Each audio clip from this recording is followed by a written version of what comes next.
ازيكم يا جماعه؟ ودوري ابطال اوروبا ماتشات مثيره جدا وجامده جدا جدا الليله في التشامبيونز ليج. نيوكاسل فضح باريس حرفيا 4-1 في السان جيمس بارك، وكمان برشلونه بيكسب بورتو في الدراجاو، اس ميلان بيتعادل مع دورتموند، والسيتي بيكسب لايبزيج. اعملنا لايك شير سبسكرايب، عندنا كلام كتير جدا هنقوله في الفيديو ده ويلا بينا. خلينا نبتدي طبعا من عند القمه، نيوكاسل باريس، الماتش اللي ما كانش حد متخيل ابدا ان باريس مش يخسر فيه ولكن يطلع بالشكل السيء اللي طلع بيه الماتش ده. بصراحه نيوكاسل من اول دقيقه وهو عارف هو بيعمل ايه، بيقدر يستحوذ بعد ما ياخد الكوره، بعد ما يضغط الضغط العالي الهاي بريس اللي بيعمله ايدي هاو على اي فريق. ويمكن النهارده باريس ال 90 دقيقه حرفيا 90 دقيقه لعيبه ما بتبطلش جري، بتضغط ضغط عالي، عارفه هي بتضغط فين، عارفه هي بتضغط على مين، ضغط محكم. بصراحه لما بيجي الكوره في رجل لعيبه نيوكاسل بيقدروا ان هم يتصرفوا بيها صح جدا، التحرك من غير كوره جيد جدا جدا، فقدروا ان هم يفرضوا سيطرتهم على باريس من اول دقيقه.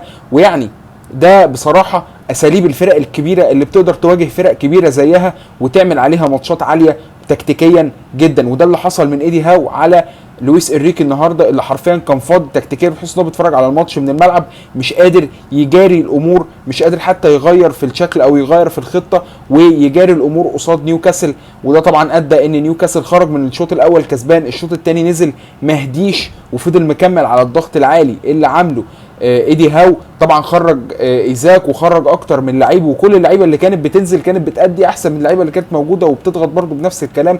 الميرون بصراحه عمل ماتش عالي جدا، ثلاثي نص الملعب، بالرغم من ان اوتينالي ما عملش احلى ماتشاته يعني، ولكن عمل ماتش الى حد ما كويس. جيمارايش طبعا ولونج ستاف اللي سجل هدف حلو جدا يتحمله دوناروما بنسبه 100%. على الناحيه الثانيه باريس شفتش من عندهم اي عناصر جيده بصراحه. ماركينيوس حتى عمل غلطه كده، الهدف حتى اللي جه من باريس جم مجهود فردي حطها لوكاس هرنانديز عاديه.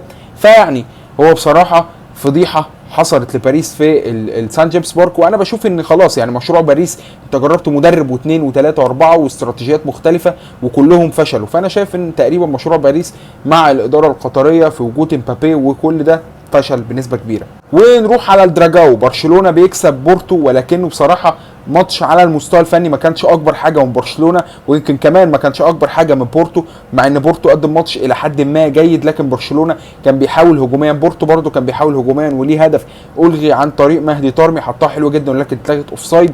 وكمان ليهم ضربه جزاء الحكم ما حسبهاش انتوني تايلر. انا بصراحه بشوف ان هي الكره اقرب شويه انها تكون فاول من على حدود المنطقه غير ان هي تكون بينالتي، ولكن هي لمسه في ايد كانسيلو. ولكنه ماتش على المستوى التكتيكي ما كانش افضل حاجه من تشافي، ولكن الاهم من كل ده هو المكسب بره الارض اللي كان تشافي مش قادر يحققه في السنين اللي فاتت مع برشلونه في الشامبيونز ليج، ولكنه بيحققه على الدراجاو، فطبعا مكسب مهم بيضمن له بنسبه كبيره ان هو هيكون اول المجموعه دي. اما العك بقى بصراحه فهو كان في ماتش ميلان ودورتموند، ماتش بين فرقتين حرفيا ميتين بجد، يعني هجوميا اضعف حاجه في الدنيا، جيرو او رويس او اي عنصر من عناصر هجوم الفريقين، دفاعيا عادي جدا، نص الملعب بتاع الفريقين عادي جدا. فبصراحه ماتش كان سيء جدا، يعني ما كملتش فيه كتير وانا بتفرج، ما كانش احسن حاجه بصراحه. ويعني يبدو ان هم دول الفرقتين اللي هيخرجوا من المجموعه دي. الماتش اللي بعد كده بقى فهو لايبزيج و مانشستر سيتي. يبقى لايبزيج مع ماركو روزا لما بيشوفوا مانشستر سيتي بيناموا، واتفضل يا باشا انت اكسب واعمل اللي انت عايزه. السنه اللي فاتت قبلوهم الماتشين اللي قبلوهم تقريبا كان في دور المجموعات او دور 16 كان مع برضه ماركو روزا، خسروا منهم بمنتهى السهوله وعادي جدا، لو احنا بنخسر عادي مفيش حاجه يعني. والسنه دي برضو الماتش ده ماتش عادي جدا، السيتي وصل تقريبا استحواذ ل 80%، وماركو روزا قاعد بيتفرج على الماتش ويقول اه والله السيتي ده كويس وجارديولا ده مدرب جامد. يعني حاجه غريبه جدا بصراحه شفتها النهارده من ماركو روزا ومن لايبزيج. حتى الهدف اللي سجلوه يعني حتى بعد التعادل ما شفناش اي محاولات ان هم يكسبوا، بل بالعكس السيتي كان برضو مسيطر ومهيمن على الماتش كده.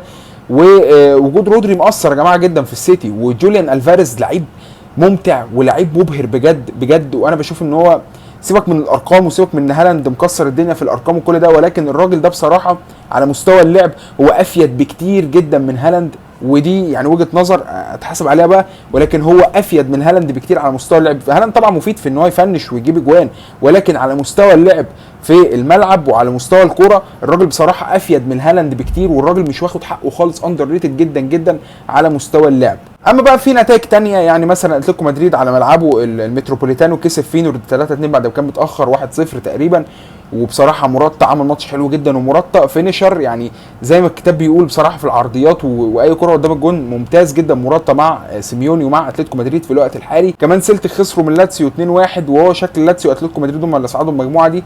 ريال انتوير ده خسر من شختار 3-2، وهو شكل شختار هي الفرقه اللي هتعدي يعني تروح على اليوروبا ليج من المجموعه دي.